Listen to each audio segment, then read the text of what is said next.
Hello everyone, I am Amrita Patel and आज हम पढ़ने वाले हैं ट्रांजिस्टर। ट्रांजिस्टर क्या है?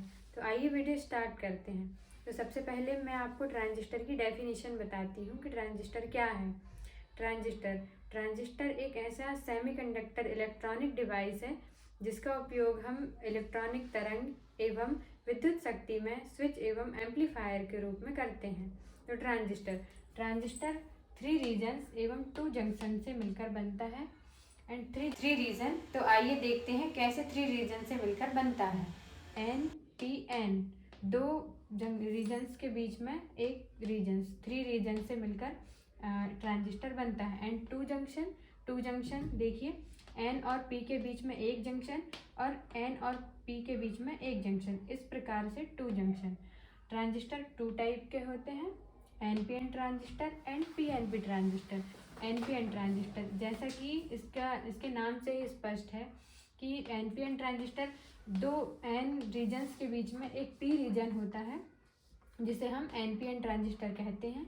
एंड पीएनपी ट्रांजिस्टर में 2 पी रीजन्स के बीच में एक एन रीजन होता है, इसे पीएनपी ट्रांजिस्टर कहते हैं।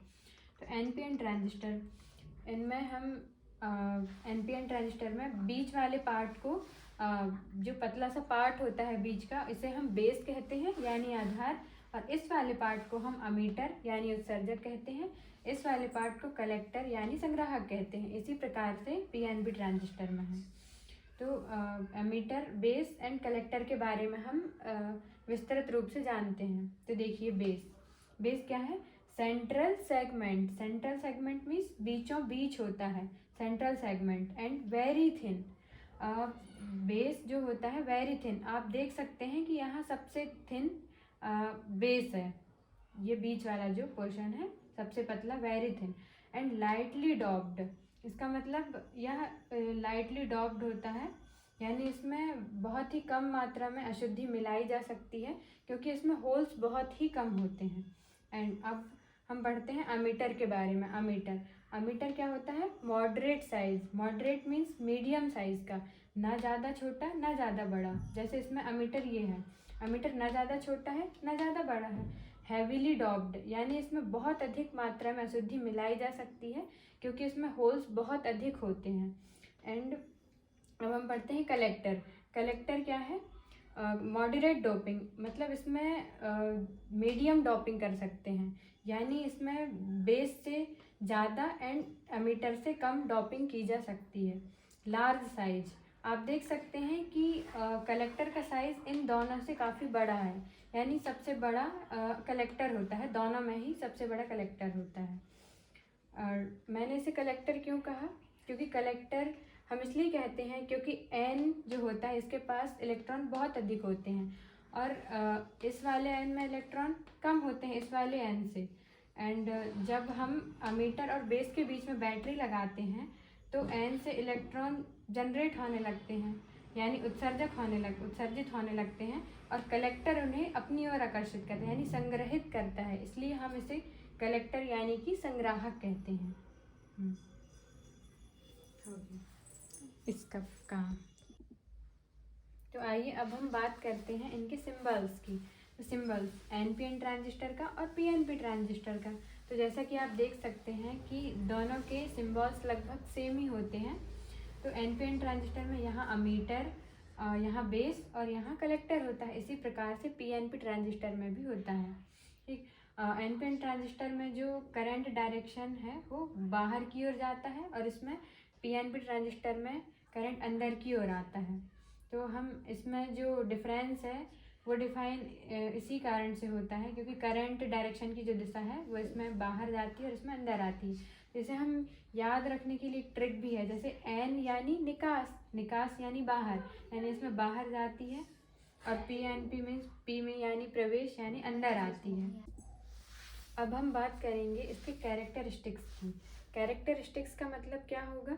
कैरेक्टरिस्टिक्स यानी हम इसे वोल्टेज अप्लाई करेंगे या तो अमीटर में या बेस में या कलेक्टर में। तो हम जब इसे वोल्टेज अप्लाई करेंगे तो वोल्टेज और करंट के बीच में जो ग्राफ बनेगा वही हमारी कैरेक्टरिस्टिक्स होगी।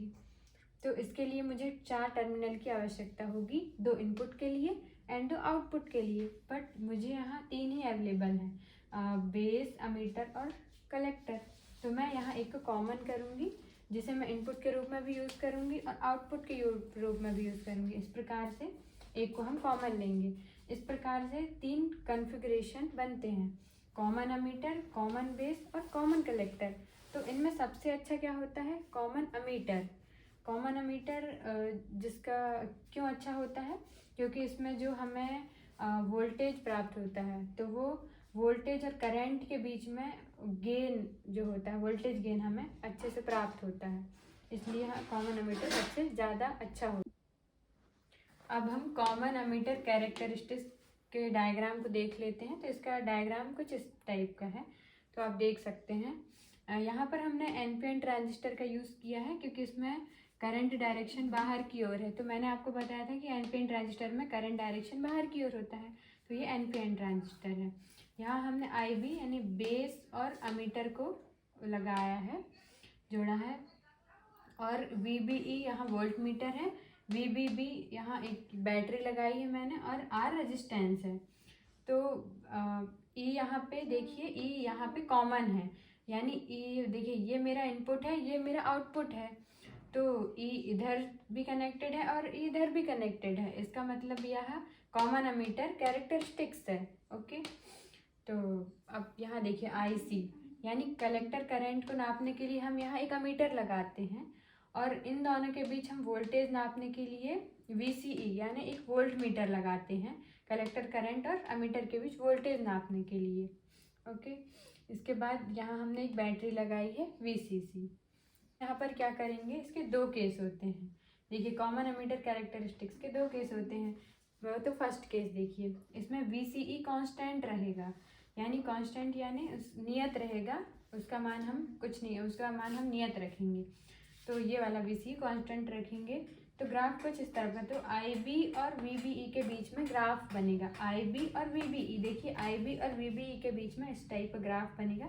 ग्राफ कुछ डायोड के फॉरवर्ड बायस की तरह ही ग्राफ बनता है इसका, आप देख सकते हैं। ठीक, सेकंड केस में क्या है? सेकंड केस में हम IB को कांस्टेंट रखेंगे। ओके, IB को हम कांस्टेंट रखेंगे, तो ग्राफ कुछ इस तरह का बनेगा। तो ग्राफ IC और VCE के बीच में बनेगा, IC और VCE के बीच में ग्राफ बनेगा, जो कि इस टाइप का है। तो इसमें जो IB है वो कांस्टेंट है, IB कांस्टेंट है।